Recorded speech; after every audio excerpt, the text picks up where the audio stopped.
warahmatullahi wabarakatuh. Perkenalkan, nama saya Siti Ainur Rahmah. Dan saya Dewi Hasiyah. Kami di sini akan mempresentasikan hasil paper kami yang berjudul Karakteristik Imigrasi Berasal dari Madura. Pembahasan yang pertama akan dibawakan oleh Siti Ainur Rahmah. Abstrak. Orang Madura termasuk salah satu suku yang memiliki mobilitas tinggi. Dalam sejarahnya, suku Madura sudah migrasi ke daerah lain sejak zaman kerajaan dulu. Daerah yang dituju salah satunya adalah kota Yogyakarta yang merupakan kota multikultural, wisata dan kuliner. Penelitian ini bertujuan untuk mengetahui tentang migrasi orang Madura ke Yogyakarta, bagaimana sejarah awal mereka ke Yogyakarta, dan jenis pekerjaan informal yang mereka lakukan. Penelitian ini merupakan penelitian etnografi yang dilakukan selama 1 tahun. Pengumpulan data dilakukan dengan wawancara mendalam dan observasi. Hasil dari penelitian ini menunjukkan bahwa sejarah migrasi orang Madura ke Yogyakarta sudah sejak abad 17, yaitu pemerintahan Sultan Agung di Kerajaan Mataram, Indonesia. Ada 3 orang Madura di Yogyakarta. Siti Zulaikha, 126 Heritage, Journal of Social Studies.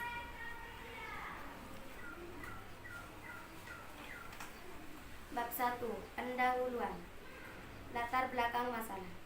Masyarakat Madura sebagai bagian dari suku bangsa di Indonesia mempunyai suatu sistem adat yang unik dan khas jika dibandingkan dengan etnis yang lain. Jika mengamati etnis Madura secara umum, gambaran keunikan yang kita dapatkan berupa karakter, temperamental, dan akses bicara yang khas. Sebagian besar masyarakat Madura memiliki etos kerja yang tinggi, memiliki jiwa petualang, sehingga membuat mereka lebih memilih untuk keluar melakukan migrasi dari tempat asalnya untuk mencari nafkah.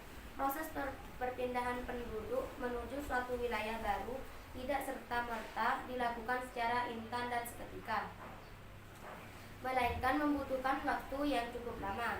Hal itu terjadi karena penduduk yang melakukan perpindahan atau migrasi haruslah percaya bahwa wilayah yang akan dituju tersebut telah mereka kenal. Maka kegiatan migrasi nyaris tidak mungkin dilakukan kecuali dengan adanya terlebih dahulu interaksi sosial antar wilayah asal dengan wilayah tujuan. Tujuan masalah. Tujuan pembuatan paper ini adalah 1. Bagaimana kondisi Pulau Madura dan apa yang menyebabkan mereka melakukan imigrasi ke Surabaya pada tahun 1906 sampai 1942. Yang kedua, bagaimana kondisi Surabaya pada tahun 1906 sampai 1942 sehingga dapat menarik bagi para imigran untuk datang ke Surabaya. 3. Bagaimana aktivitas keberadaan etnis Madura selama bermigrasi di Surabaya pada tahun 1906 sampai 1942. Bab 2. Pembahasan. Pengertian imigrasi. Keimigrasian adalah aktivitas perpindahan penduduk negara lain ke negara tertentu untuk menetap.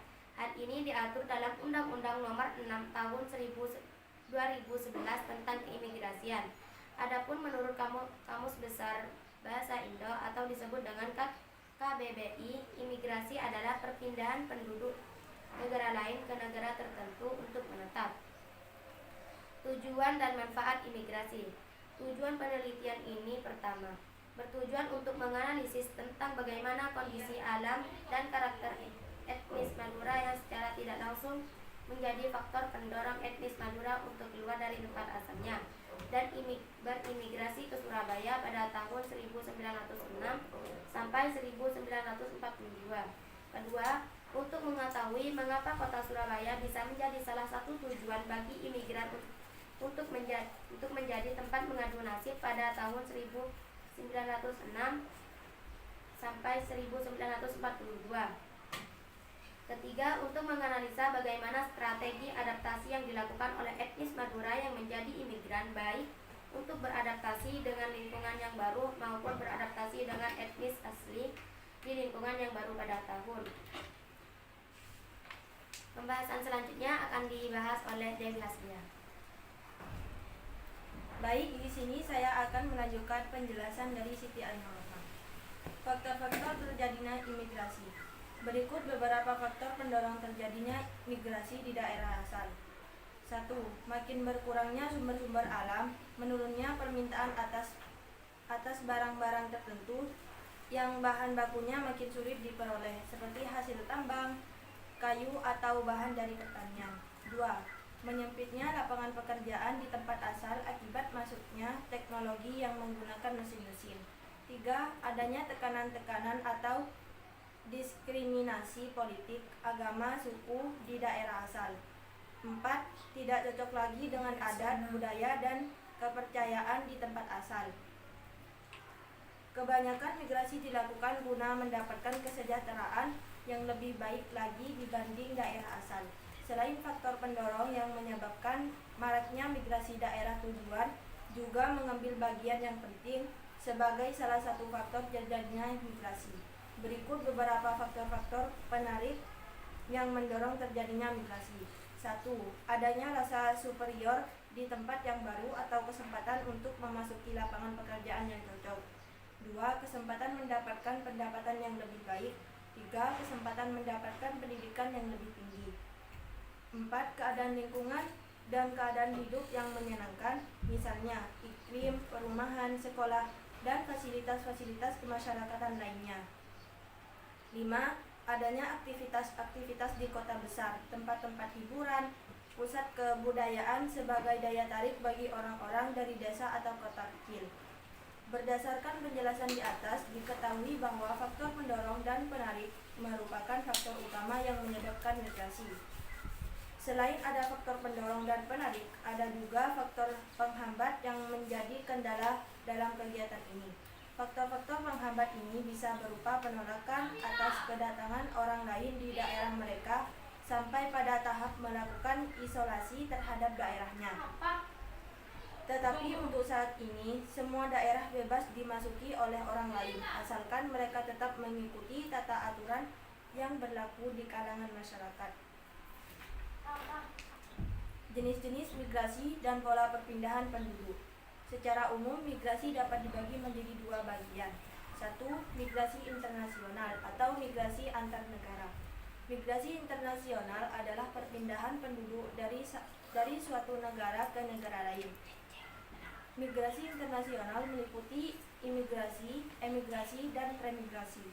Imigrasi yaitu masuknya penduduk dari negara lain ke suatu negara dengan tujuan menetap. Emigrasi yaitu berpindahnya penduduk atau keluarnya penduduk dari suatu negara ke negara lain dengan tujuan menetap. Remigrasi yaitu kembalinya penduduk dari suatu negara ke negara asalnya. 2. Migrasi internal atau migrasi nasional. Migrasi internal adalah perpindahan penduduk yang masih berada dalam lingkup suatu wilayah negara. Perpindahan yang merupakan migrasi internal antara lain sebagai berikut. Urbanisasi adalah perpindahan dari daerah pedesaan ke daerah perkotaan. Berikut faktor-faktor penyebab urbanisasi. Faktor daya tarik desa, contohnya upah tenaga kerja di kota lebih tinggi daripada desa. Lapangan pekerjaan formal maupun informal di kota lebih banyak daripada desa, dan banyak hiburan dan fasilitas kehidupan yang lain.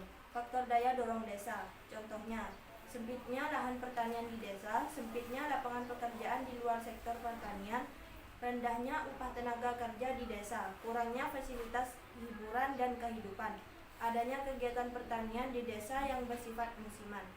Transmigrasi adalah perpindahan penduduk yang diprakarsai dan diselenggarakan pemerintah dari daerah yang padat penduduknya ke daerah yang belum padat penduduknya. Macam-macam transmigrasi. Transmigrasi umum yaitu transmigrasi yang dibiayai oleh pemerintah mulai dari daerah asal sampai ke daerah tujuan transmigrasi.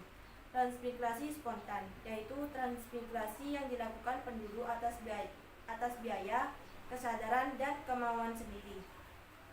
Transmigrasi khusus, yaitu transmigrasi dalam rangka pembangunan proyek-proyek tertentu, seperti transmigrasi bedol desa dan transmigrasi pramuka.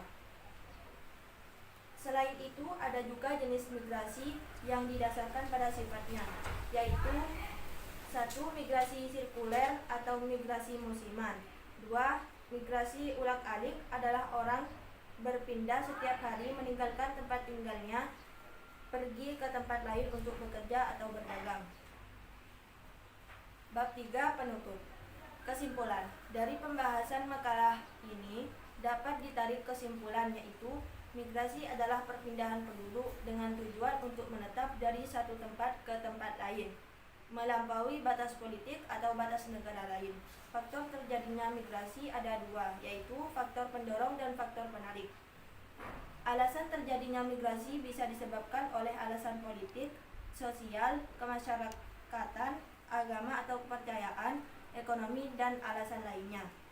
Secara umum, migrasi dapat dibedakan menjadi 2, yaitu migrasi internasional seperti imigrasi, emigrasi, dan remigrasi, serta migrasi internal seperti urbanisasi dan transmigrasi.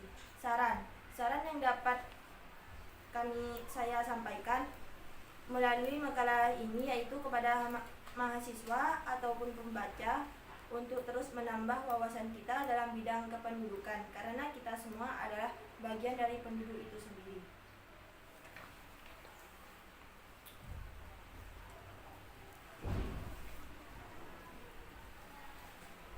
Oke, cukup Cukup sekian sekian presentasi dari kami. Kurang lebihnya mohon maaf. Assalamualaikum warahmatullahi wabarakatuh.